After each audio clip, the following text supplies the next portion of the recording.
엘리 위잘의 소설 중에 벽 너머 마을이라고 하는 지금은 절판이 되어졌는데요. 라는 소설도 있어요. 거기에 보면 미카엘이라고 하는 사람이 나오죠. 소설 내용 중에 아주 심한 고문을 받습니다. 견딜 수 없을 만큼 말이죠. 와, 어떻게 저런 고문을 받고 견딜 수 있을까 싶을 만큼 말이죠. 그런데요, 대단하게 미카엘이 끝까지 잘 참아내는 거예요. 어떻게 참아낼 수 있을지. 그런데 그 소설에 보면 그가 이런 극심한 고통과 신문을 참아내고 견뎌내는 이유가 나오는데요. 그것은 뭐냐면 그가 고문을 막 당하는 속에서도 한 명을 기억해냅니다. 그가 누구냐면 바로 베드로입니다. 물론 베드로는 고문을 당하는 그 장소와 고문을 당하는 그 시간에 미카엘과 같이 있지는 않죠. 시대도 다르고 장소도 달라요. 그러나 기억해내므로 베드로가 어떤 삶을 살았고 베드로가 무슨 말을 했고 마치 베드로가 실제로 미카엘에게 그런 말을 한 것은 아니지만 성경에 나와 있는 또 베드로에 대한 상상력들이 발휘되어져서 베드로가 고난을 당하는 나에게 마치 어떻게 말하는 것 같은 이런 식으로 베드로를 기억해냅니다. 이 기억이 극심한 고통 속에서 모든 것을 포기하고 또는 신앙의 난초 신앙의 난파를 당하고 여러 가지 어려운 상황 속에 있었을 때 기억해내는 베드로가 그 미카엘을 붙잡아주고 지지해 준 겁니다. 그래서 물론 이 고문이 결코 쉽지는 않았었죠. 극심한 고통이었었지만 그래도 그 기억 때문에 견뎌낼 수 있었다. 어쩌면 이것이 엘리 위젤이 나치 포로 수용소에서 경험했던 자기의 이야기 같기도 하다는 겁니다. 이야기 같다는 생각도 합니다. 지난주에 저는 신앙이란 무엇일까라고 좀 보편적으로 한번 다른 정의를 내려봤는데요. 그것은 우리의 삶 속에서 주님의 말씀을 기억하는 거다라고 했습니다. 우리 백일 성경 통독도 하고 또 큐티도 하죠. 그 시간에 우리는 성경을 읽습니다. 근데 성경을 덮으면서 하나님의 말씀도 덮어지는 것이 아니라 성경은 덮지만 큐티 시간이 끝났지만 우리는 계속 살아가죠. 그러면서 수많은 다양한 일들을 겪지요. 그때 신앙생활에는 뭐냐? 이 내가 읽었던 하나님 말씀을 과거지요. 기억해서 지금 내가 살아가는 현재의 삶에 끌어오는 겁니다. 이것을 믿음의 현재화라고 말을 하죠. 여러분 지난 주간에 주님의 말씀을 잘 여러분 이렇게 꺼내셨고 주님의 말씀을 기억해 보셨나요? 주님의 말씀을 기억해야 하는 중요한 이유, 또 우리가 주님의 말씀을 내 삶의 현장 속에서 꺼내어 들 때 기억된 주님의 말씀, 또 내가 회상하는 주님이 우리에게 어떤 유익한 일을 하는가에 대해서 중요한 한 가지는 뭐냐면 마치 벽 너머 마을이라는 소설에서 미카엘이 베드로를 기억함으로 인해서 지금의 어려움들을 이겨나갈 수, 베드로가 나를 지지해 주는 거예요. 미카엘, 너는 할 수 있어. 뭐 이렇게 이런 식으로 마치 내가 기억해낸 하나님 말씀이 그 말씀을 하신 주님이 오늘 어떤 모습으로 살고 있는 나를 내가 기억해내면서 그런 나를 붙드시고 지지해 주시는 것을 우리는 경험하게 된다는 것입니다. 이것을 우리는 신학용어로 기억의 지지력이라고 표현을 합니다. 신명기 말씀에 제가 한번 빠르게 좀 읽어봤는데요. 기억하라라고 하는 단어가 문장으로 개역 성경에 기억하라 하는 단어가 그 의미에 맞게 약 14번 쓰여진 것 같습니다. 적지 않은 수예요. 어떨 때 하나님께서 기억하라라고 하는 말씀을 주셨을까 쭉 다시 한번 살펴봤더니 크게 세 개의 상황이 설정되어져 있는 것 같습니다. 그러니까 신명기 말씀은 아직 가나안 땅에 들어가지 않을 때의 시점이에요. 그렇죠? 가나안 들어가기 바로 직전에 모세가 이스라엘 백성들에게 한 설교니까. 그런데 신학적으로 신명기 말씀이 편집된 건 훗날 뭐 이스라엘이 광야 지나 가나안 땅에 들어가고 그리고 마침내 바벨론에게 멸망해서 포로 생활을 하지 않습니까? 그때 시간이 한참 지난 그때 이 가나안에 들어가기 전 이 모세의 설교라고 하는 역사 자료들을 편집한 거예요. 그러니까 그 바벨론 포로 때 이 시대를 회상해서 우리가 왜 이렇게 멸망했을까? 우리가 바벨론에게 왜 이렇게 식민지 생활을 하고 쫓겨가고 고난을 당해야 되는가를 상고하는 거죠. 자신의 역사를 다시 살펴보면서 말이죠. 근데 어찌됐든 신명기의 그 시제에 의하면 아직 가나안 땅에 들어가지 않은 상태였는데 모세가 하나님의 말씀을 대언하는 거죠. 마치 예언적으로. 첫 번째 이런 상황에 하나님을 기억하라는 말씀을 해요. 어떤 상황이냐면 이스라엘이 가나안 땅에 들어가게 되자 가나안의 종교와 문화에 심취해 버립니다. 처음 보는 거거든요. 마치 시골 총각이 서울에 와서 빛과 번쩍하는 네온 사인을 보고 와, 와 하고 연발하며 감탄하듯이 광야 40년 동안 얼마나 고생을 많이 했습니까? 계속 걸어야만 하는 그 삶 속에서 무슨 문화라고 하는 게 있을 수 있겠습니까? 그런데 가나안 땅에 들어갔더니 이 가나안 사람들이 일구어 놓은 휘황찬란한 문화가 있습니다. 그들의 종교가 있는 거예요. 생전 처음 보는 거죠. 신기합니다. 놀랍습니다. 그래서 거기에 푹 빠졌죠. 그래서 막 그것들을 따라가려고 합니다. 그 안에는 갈등이 있어요. 아니야, 우리는 하나님이야. 우리는 하나님을 믿어야지. 우리는 하나님을 선택해야지. 하나님 우리를 구원하셨지라는 마음이 한켠에 있고, 동시에 다른 한켠에는 그러면서도 곁눈질을 자꾸 하는 거예요.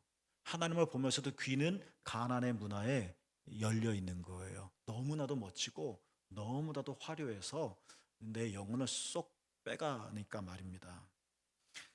하나님이 이렇게 말씀하시는 거예요. 너희가 가나안에 들어가면 이런 일을 겪게 될 텐데 그럴 때, 그 다음 하나님 말씀이에요. 신명기 5장 15절에서 이렇게 말씀하셨죠. 그럴 때 너는 기억하라.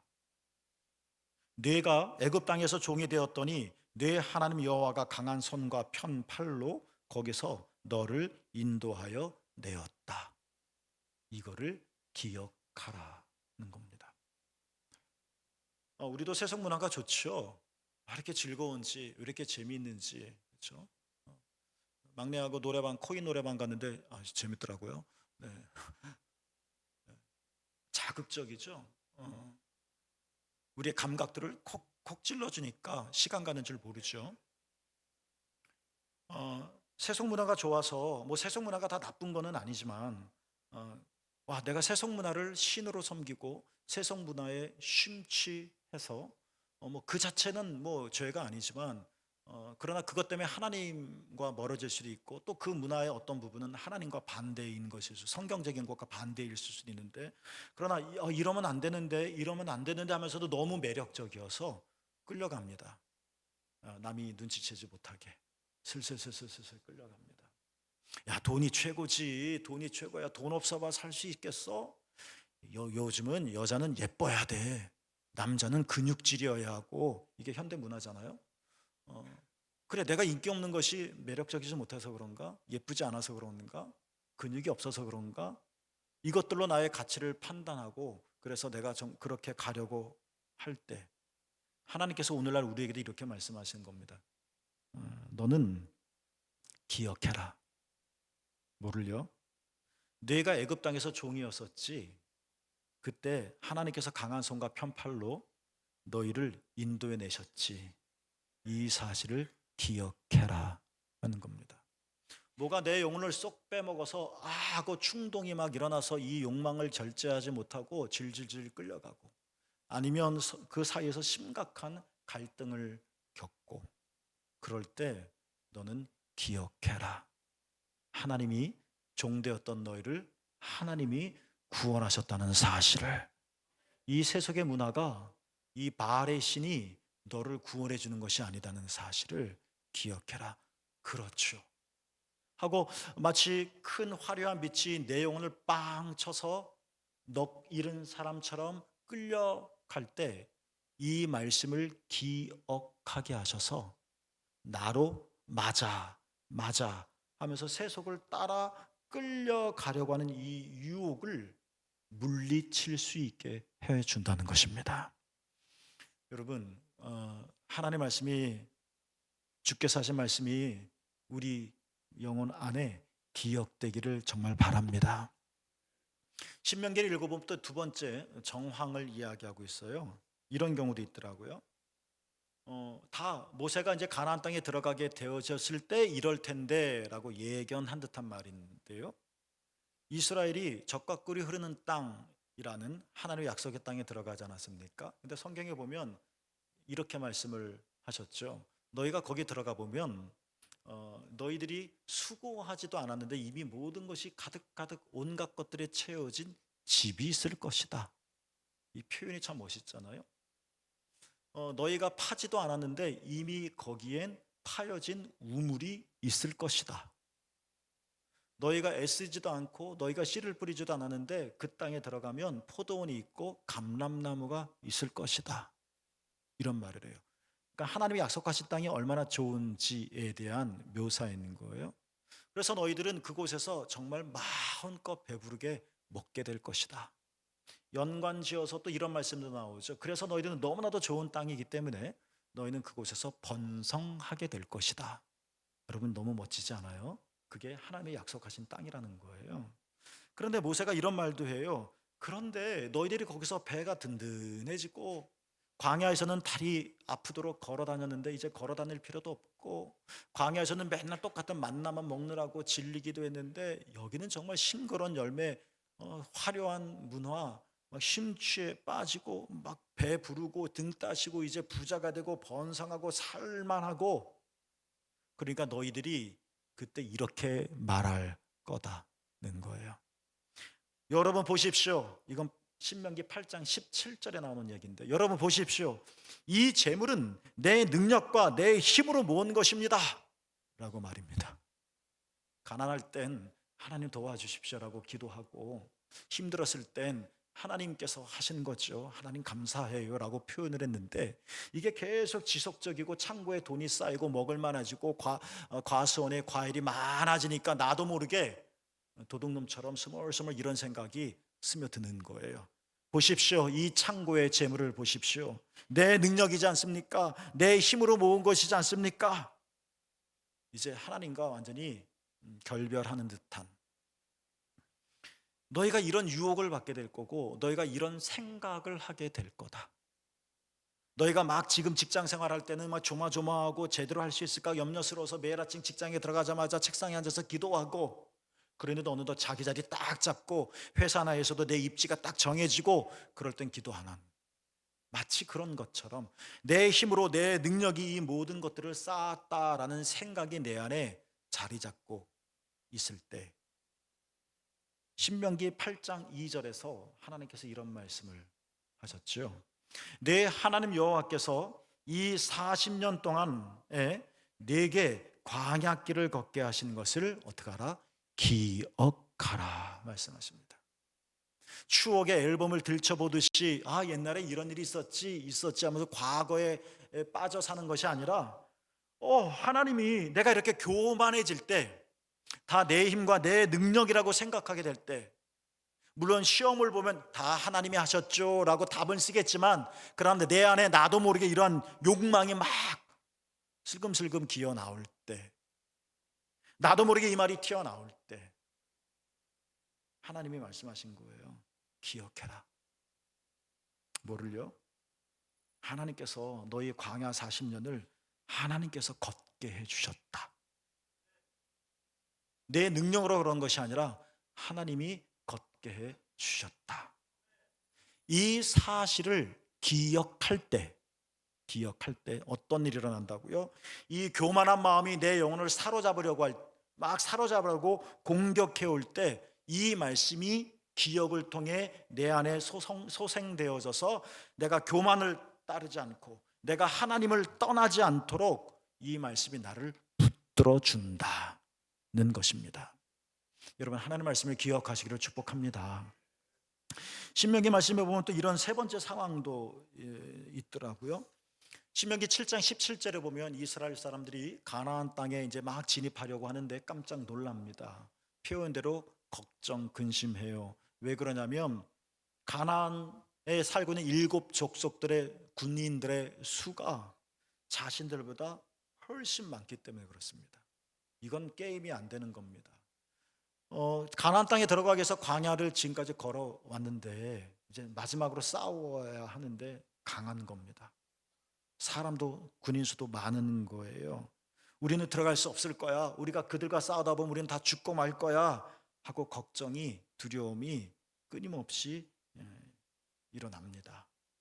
그때 가긴 가야 되는데 두려워서 못할 때, 하긴 해야 되는데 겁나서 못할 때, 나도 정말 좋아하는데 그러나 걱정이 앞서서 용기를 내지 못할 때, 지금 잘 되고 있는데 혹시 불행한 일이 닥치지 않을까라고 괜히 불안할 때, 지레 겁먹고 시도조차도 못할 때, 가슴이 덜컥 내려앉을 때,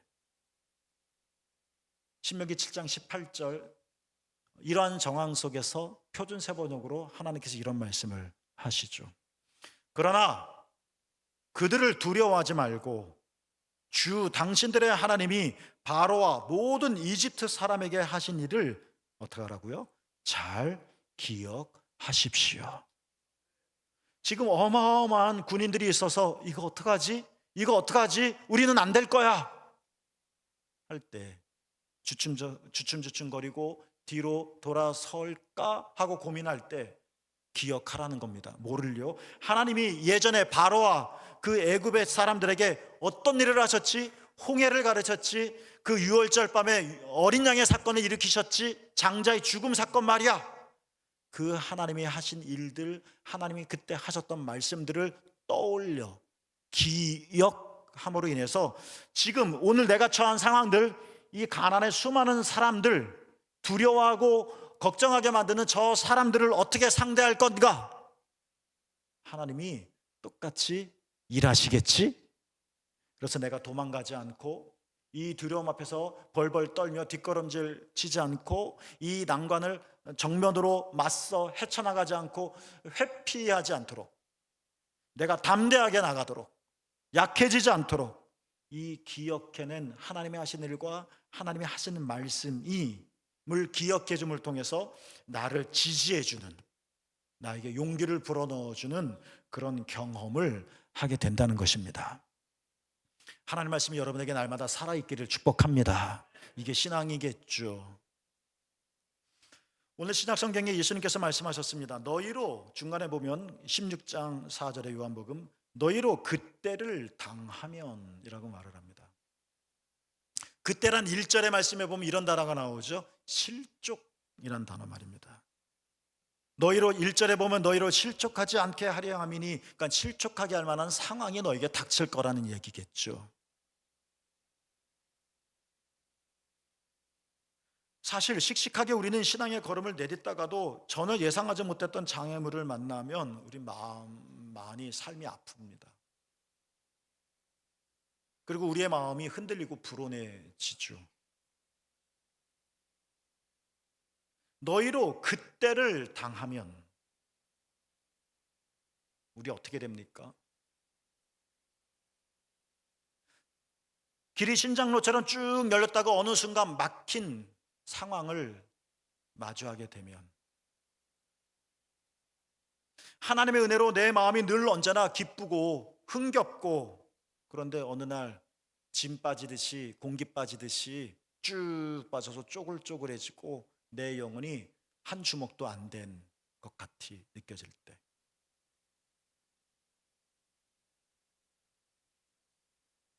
모든 일도 자신 있고 하나님이 해주시지, 하나님의 은총이야, 하나님께서 넘어가게 해주실 거야 라는 이 마음이 다 사라지고 작은 일에도 벌벌벌 떨고 무기력해지고 나로 옳고 선한 것들을 분별하지 못하게 하고, 아니 옳은 것이 하나님의 선함이 무엇인지 알지만 내 삶에 치여서 그것들을 선택하지 못하고 그냥 내 삶을 따라갈 수밖에 없는 내 처지에 내가 놓여 있을 때, 뭔가 바짝바짝 힘을 내서 일어나고 싶은데 아무리 온몸에 힘을 주어도 내 몸이 움직이지 않는 것처럼, 내가 이러면 안 되는데, 이러면 안 되는데, 내가 알고 있으면서도 이 밑에서 끌어대는 중력을 내가 이기지 못해서 벌떡벌떡 내 영혼이 일어서지 못할 때,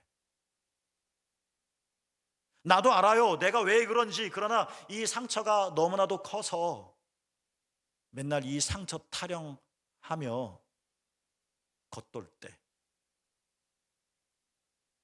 뭐 보고 놀란 사람 뭐 보고도 놀란다는 것처럼 이미 마음에 큰 아픔을 겪어서 이제 다시는 나 또 겪기 싫어요 하며 이래선 안 되는데 이건 합당한 삶이 아닌데 하면서도 지레 겁먹고 슬금슬금 개가 옆으로 가듯이 정면으로 나가지 못하고 샛길로 빠지려고 할 때,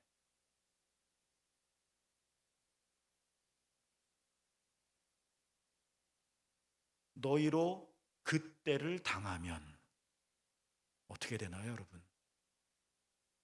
예수님도 아셨잖아요. 너희가 그때를 당하면. 예수님께서는 제자들이 곧 그때를 당할 줄을 아셨죠. 실제로 제자들이 그랬죠. 지금 예수님과 요한복음 14장, 15장, 16장, 17장 마지막 식사를 잘 하고 있을 때였거든요. 제자들이 직감을 하고 있었지만 예수님의 붙잡힘과 죽음이 이렇게 속히 올 줄은 생각은 못했고, 에이, 설마 아니겠지라는 한켠의 생각이 여전히 남아 있었던 이 마지막 식사. 그런데 정말 이 저녁 식사가 끝나고 겟세마네 동산에서 기도할 때 그들은 다 잤고, 예수님께서 붙잡힐 때 이미 유다는 예수님을 넘겼고, 예수님의 병정들에게 포악당하실 때 무서워서 제자들은 뿔뿔이 겉옷도 벗어버리고 알몸으로 다 도망갔고, 베드로는 그래도 양심이 있어서 내가 제자로서 이러면 주님을 지켜야 되는데 하지만 내 몸이 움직여주지 않아 멀찌감치 떨어져 따라갈 수밖에 없는 상황이 되었고, 십자가 죽음의 자리에 선 제자들은 사실 거의 없었고, 진짜 그때를 너희로 그때를 당하면 그때가 왔죠. 여러분, 이때 우리 어떻게 해야 하나요? 우리 안단 말입니다. 나 그 사람을 모르라고 말해서는 안 된다는 걸 안단 말이에요. 근데 나도 모르게 지레 겁먹고, 내가 의식해서 한 말은 아닌데 나 예수 몰라요, 나도 모르게 나온다는 겁니다. 비유지만 예수님께서 병사들에게 붙잡힐 때 우리는 정말 힘써 주님 이러시면 안 됩니다 라고 가로막고 싶은 마음이 내 안에 가득 차 있지만 말이 안 떨어진단 말입니다. 이 너무 포악스럽고 공포스러운 현장이기 때문에요. 그리고 이런 내가 이 정도밖에 안 되나 하는 생각에 스스로도 괴롭단 말입니다. 너희로 그때를 당하면 우리 어떻게 되는 거죠? 예수님께서는 제자들이 실족 당할 때가 있을 것이고, 그러나 1절 말씀처럼 그러나 너희로 실족하지 않게 하기 위해서 이미 조치를 취해 놓으셨는데요, 그것이 바로 기억의 장치라고 하는 것입니다.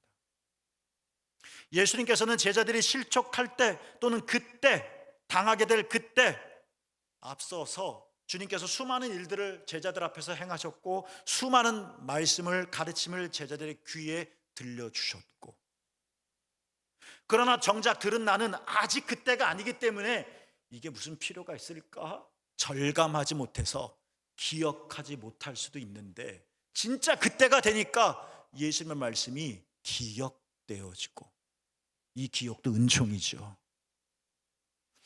너희가 그때를 당할 때 내가 너에게 그때를 위해서 이미 말한 것이 있다. 오직 너희에게 이 말을 한 것은 너희로 그때를 당하면, 4절의 앞부분 내용이잖아요. 너희가 그때를 당할 것을 다 알고 계시기 때문에 그때를 대비하여 이미 주님께서 말씀하신 것이 있고, 이제 그때를 당한 우리는 어떻게 되나요? 우왕좌왕 할 것 아니고 에라 모르겠다 하면서 휙휙 아무 생각 없이 토해내는 개처럼 살아야 돼서도 안 될 것이고, 하나님 이게 뭐예요? 하며 깊은 절망과 수렁과 스월 속에 빠져서 그냥 쑥 개마장 들어갈 것도 안 될 것이고, 오늘 4절에서 말씀하시죠. 오직 너에게 이 말을 한 것은 왜요? 너희로 그때를 당할 때, 어떻게 하시려고요? 너희로 내가 너희에게 말한 이것을 어떻게 하게 하려 하심이라? 기억나게 하려 하심이라. 기억이 은총이라는 겁니다. 기억이 은총이에요. 우리로 기억나게 하셔서 정말 주님께서 예측하신 그때 우리가 당하게 되면 그 상황에서 주님은 우리로 주님의 말씀을 기억나게 해주셔서 그때 이랬지, 맞아 그때 주님이 이러셨지, 아 맞아 그때 주님이 이런 말씀을 하셨지, 기억나게 해주셔서, 그리고 예수님과 제자들의 상황을 액면으로 얘기하면 예수님은 제자들을 떠날 거잖아요. 예수님은 떠나셨지만 기억나게 해주셔서 예수님이 제자들과 함께 하신다, 우리와 함께 하신다. 그리고 내가 이렇게 철없어서 믿음이 없어서 못나서 스스로 흔들리고 좌절하고 못났다고 여기고 이런 위기에 있는 내 자신이지만, 그러나 그 주님이 이런 나를 지지해 주셔서 붙잡아 주셔서 꺾이지 않도록, 넘어지지 않도록, 능히 이겨나갈 수 있도록 나를 붙들고 계시는구나 는 것을 주님이 이르신 말씀을 기억함으로 경험하게 되어진다는 것입니다. 신앙이 이런 것이지 않을까요? 예배드리고 주여 하고 예배드리고 교회 문 밖을 나가면서 아이고 하며 받았던 은혜를 망각하는 것이 아니라, 짧지만 어제 저녁에 읽었던 한 말씀이 기억되어져서, 그렇지, 지금 내가 당면한 이 상황을 위해서 어제 그렇게 말씀하셨구나 하고 기억해내는 거죠. 하나님은, 우리 주님은 여러분의 기억이라고 하는 장치를 통해서 언제나 여러분과 함께 하십니다. 주님은 하늘 승천하여 계시지만, 그러나 주님은 기억이라고 하는 은총의 방편을 통하여 언제나 여러분 도와주시고 지지해 주시고 여러분을 붙들어 주신다는 것입니다. 우리는 성찬 때 떡을 받고 포도주를 받습니다. 우리는 성찬에서 받은 이 떡의 크기를 생각해 보면 이 크기는 내 허기를 채우기에 충분하지 않다는 것을 잘 알고 있습니다. 그냥 손가락 한 끝만큼의 이 양이 어떻게 내 배를 두둑하게 하겠습니까? 압니다. 우리는 포도주를 받습니다. 그러나 이 포도주가 한 글라스도 아니고 한 주전자도 아니고 한 대접도 아니고 그냥 작은, 또 더군다나 우리 교회는 또 찍어 먹지 않습니까? 이 포도주, 내 갈증을 풀기 위해는 형편없다는 것을 우리는 잘 알고 있습니다. 그런데 왜 주님께서는 그 떡과 포도주를 우리에게 주시는 것이고 우리는 주님에게서 그 떡과 포도주를 받는 것일까요? 그 떡이 내 허기를 채워주지 못하는 걸 알고 그 포도주가 내 갈증을 풀어주지 못할 충분한 양이 아니라는 것을 내가 알고 있으면서도 왜 우리는 받는 걸까요? 요한복음은 참으로 독특한 구조를 가지고 있는 책인데요, 예수님이 어떤 사건을 소개해주고 그리고 그 사건을 토대로 해서 하늘의 것들을 설교하는, 가르치는 이런 구도로 매 장마다 되어 있습니다. 예를 들면 요한복음 6장에서 보면 예수님께서 오병이어의 기적을 행하셨죠. 마태, 마가, 누가복음에도 나오는 오병이어로 5천 명, 2만 명을 먹이시는 하늘의 잔치, 기적을 주님께서 베풀어 주셨습니다. 아마 우리가 그 광경을 우리 눈으로 직접 목격했다면 평생 잊지 못할 그런 기억이 되어질 겁니다. 너무나도 신기하고 놀라워서 말입니다. 예수님께서는 이 떡을 마음껏 만들어 주시면서 사람들은 이 굶주린 사람들은 주님의 오병이어의 기적을 경험하고 주께서 받은 이 떡을 먹으면서 정말 배불렀습니다. 모두 배불리 먹었더라. 만족했습니다. 그러면 될 듯한데 요한복음은 만족하지 않았죠. 마태, 마가, 누가 복음과 달리 이런 놀라운 오병, 신기한 마술과 같은 평생 기억되어질 만한 이 놀라운 사건을 기술한 이후에 요한복음이 우리에게 알려주는 것은 뭐냐면, 요한복음 6장 뒷부분이 다 그런 얘기인데요, 특히 예를 들어 6장 51절에 보면 이런 말씀이 나오죠. 배부르지? 만족하니? 그래, 너희가 기쁘다니 나도 좋다. 그런데 영원히 배고프지 않을 생명의 떡이 있단다는 것을 우리에게 알려줍니다. 요한복음 4장은 어떤가요? 사마리아 여인과 우물에서 대화를 하죠. 우물물을 건네주고 건네받고, 소재는 물이었죠.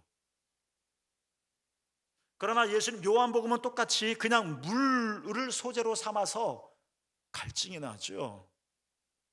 이제 해갈이 됐지, 목이 축축하지, 이제 살만하지 할 때 우리는 다 좋아요 하고 거기서 멈출 때, 요한은 거기서 멈추지 않았죠. 요한복음 4장 뒷부분이 다 그런 얘기인데요, 예를 들어 요한복음 4장 14절은 이런 말씀을 예수님께서 하셨단 말이에요. 다시 목마르지 않을 영원한 샘물을 내가 너에게 주겠다. 여러분, 주님은 우리가 떡을 구하면 떡을 주시죠. 우리 떡을 먹어야 하니까요. 그런데 요한복음에 보면 또한 주님은 떡만 구하는 자들을 피하시기도 하셨죠. 왜요? 그 떡만으로는 언젠가는 다시 부족하고 언젠가는 다시 배고프고 목마르게 될 걸 잘 아셨기 때문에.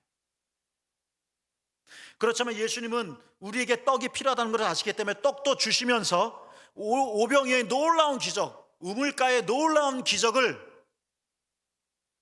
행하셔서 우리로 이 사건을 어떻게 해요?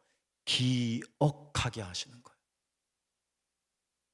그래서 우리가 단순히 이 떡에만 꽂히는 것이 아니라, 이 우물물에만 우리의 영혼을 맡기는 것이 아니라, 이 사건을 기억하게 하셔서 내 육체, 내 영혼, 내 삶에 또 다른 어떤 기갈이 있어, 배고픔과 허기가 있어서 도저히 힘을 낼 수가 없을 때, 무력해질 때, 맞아, 이 놀라운 신비한 사건을 기억하게 하셔서, 신명기 설명드리면서 세 가지 상황을 설정해 드렸죠. 이 놀라운 주님의 말씀을 기억하게 하심으로, 예수님께서 행하신 놀라운 사건을 기억하게 하심으로 우리로 떡의 유혹에 빠지지 않게, 또는 우리로 내게 내 창고에 떡이 많다는 것을 자랑하지 않게, 또는 떡이 떨어질 것을 근심하지 않게, 우리의 시선을 돌려 하늘에서 내려온 떡, 우리로 영원히 살게 하는 떡, 그 떡을 찾고 얻을 수 있도록 어떻게 해요? 기억하게 하심으로, 이 기억의 은총이 우리에게 주어지기를, 그럼 우리는 생명을 얻게 되어질 것이죠. 주님은 우리의 이 기억의 방편을 통하여 지금도 여러분 모두를 붙들어주고 계십니다. 사시나무 떨듯이 두려워서 바들바들 떨 때, 정말 내일이 나에게 있을까 하고 너무 걱정스러워서 어찌할 바를 모르고 우왕좌왕할 때, 내가 기계야 사람이야 아무 감정도 없어 라고 가슴을 팍팍 칠 때, 주님이 이미 말씀하셨습니다. 그것을 기억하실 수 있기를. 기억함으로 인하여 생생한 주님의 말씀이, 나를 붙들고 계시는구나, 나에게 성령을 불어넣어 주시는구나, 나에게 하늘의 기운을 넣어 주시는구나, 그분이 나로 올바른 것을 판단하게 해주시고 결정하게 해주시는구나, 나로 건너가게 해주시고 넘어가게 해주시는구나, 떡이 아니라 하늘의 삶이 있구나로 알게 해주시는, 하나님께서 그리스도 예수의 놀라우신 은총을 통해서 기억하라고 하는 이 하나님의 명령을 통해서 우리가 가난의 문화나 내 힘과 내 능력이지요 라는 오만함이나 저들의 숫자가 너무 많아서 내가 아무것도 할 수가 없어요 라고 하는 끔찍한 두려움에서도 우리를 지탱하시고 지지하시고 응원해 주시고 붙들어 주시는 우리 주님 기억함과 그분의 말씀을 기억함이 여러분의 모든 삶 속에 나타나게 되기를 주님의 이름으로 축복드립니다.